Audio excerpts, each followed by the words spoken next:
All right, fifth grade, welcome to our third week of fractions. Today we're going to be working with adding two fractions. Hey, we've been doing that for the past 2 weeks. That should be easy by now, right? Well, today we're going to work more with adding two fractions with unlike denominators. If you remember last week, we did work with fractions that had unlike denominators.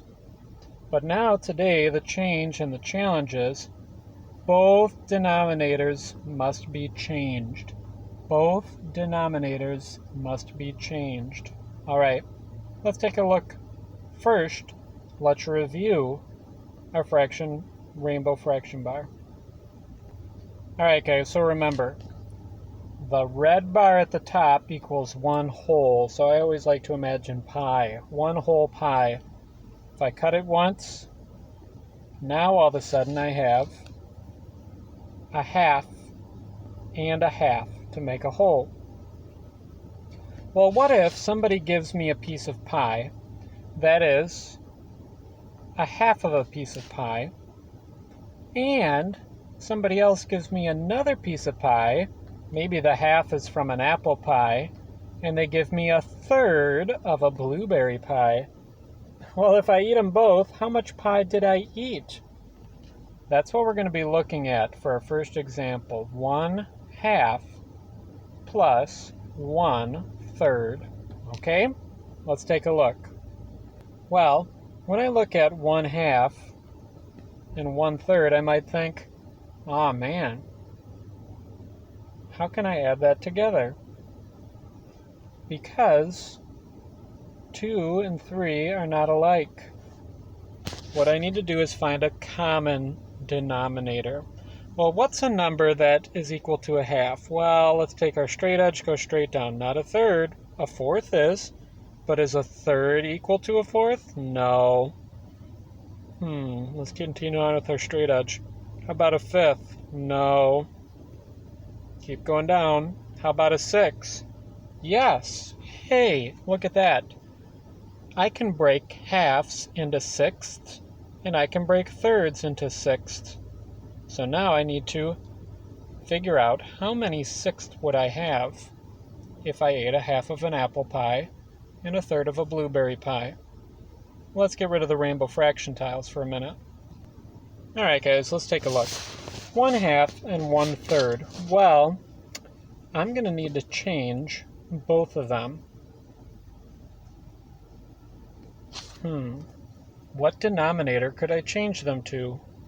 Hey, remember, we just figured that out with our rainbow fraction tiles. We need to change them to be out of sixths. So let's do that. Bring my addition sign over. Bring my equal sign over. Now I have 1/2 plus 1/3. Oh no! Remember, I need to change them. So let's clear off the numerators and denominators.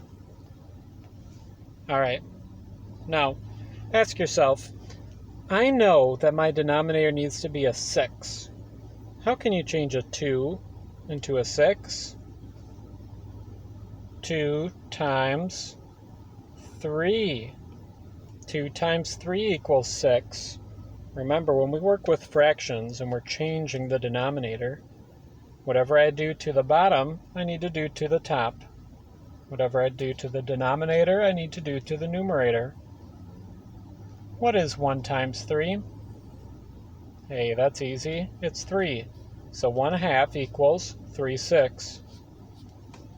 I know denominator needs to be 6. So ask yourself, how do you change a 3 into a 6? 3 times 2 equals 6. Whatever I do to the denominator, I do to the numerator. 1 times 2, very good, equals 2. Remember, when I add fractions, and when I'm actually adding them together, not converting their denominators, when I'm adding them, I don't change the denominator. Keep this as a 6. Now I add the numerators, 3 and 2. 3 and 2 give me 5. And now what I have to do is simplify. Okay, can 5, 6 be simplified? Is there a number that can fit inside of 5 and 6 besides the number 1? Nope. So that means 5, 6 is my answer. So if I ate 1/2 of an apple pie and 1/3 of a blueberry pie, I've ate 5/6 of a whole pie. Whoa, that's a lot of pie. Let's look at one more example, this time a little bit harder. All right, so now I have 3/4 plus 5/9.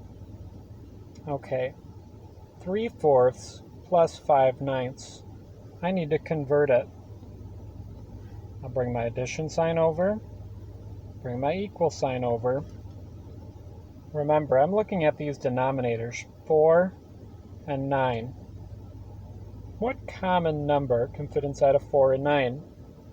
Well, I don't know, Mr. Ivan. Well, yes, you do. Remember, we spent all that time when we were doing our decimal unit drilling our multiplication chart, and I had you fill out multiplication charts every week.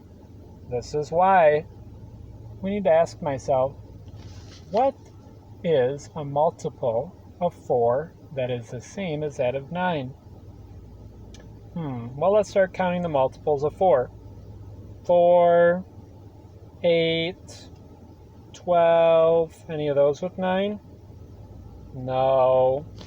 But if I look at my multiplication chart and go all the way down, I'm going to find 36 to be a common multiple. Well, how did I get that? Well, I took 4 times 9. 4 times 9 equals 36. Remember, whatever I do to the bottom, I got to do to the top. 3 times 9, what does that get you? 24. Good. All right. 9 times what equals 36? Well, 9 times 4, of course.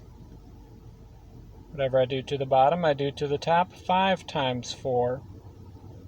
5 times 4 is 20. Now you might be saying right now, wait a minute, Mr. Ivan, you made a mistake. Very good, I'm glad you noticed. Where did I make the mistake? Awesome. 3 times 9 doesn't equal 24. 3 times 9 equals 27. Very good job noticing that. I'm glad you did. Now let's go ahead and add them together. Remember, denominator stays at the bottom, 36. And now I add the numerators. What's 27 plus 20? Very good, 47. Uh-oh, I've got a problem now. My numerator is bigger than my denominator. Remember, I've got to have this memorized. Let's put it in a box up here. Numerator over denominator equals numerator in the box, denominator out of the box, whole number, remainder is my numerator. Alright guys, so let's do that over here.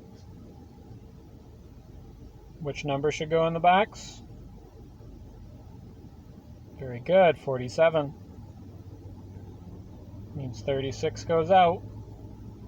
What's 47 divided by 36? I don't know. Yes, you do. How many 36 fit in the side of 47? Only one of them do. What's 1 times 36? 36.